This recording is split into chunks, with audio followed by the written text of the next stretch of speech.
যে মালিক সে গরু ধরেন মোটরসাইকেল নিয়ে যায়, আমি দেখছি, নিজের দেখা আমার। তো মোটরসাইকেল নিয়ে যায় আর তার সাথে একটা পোষা কুকুর থাকে, কারো একটা কারো দুইটা এরকম কুকুর থাকে। তো ওই কুকুরে করে কি, ওই লোকে তাকে ওই লোকের আবার ট্রেনিং দেওয়া ওই কুকুরের, ওই কুকুরকে বলে যে এক গেট থেকে আরেক গেটে ওই তাড়ানোর জন্য গরুগুলিকে।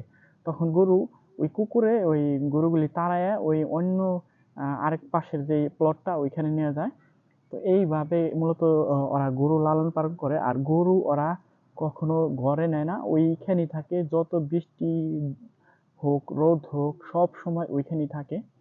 তো এইভাবে গরু লালন পালন করে। তো দেখেন, এখানে কিন্তু কথা হইলো যে একজন মালিক সে এবং তার সাথে একটা কুকুর নিয়ে আসছিল।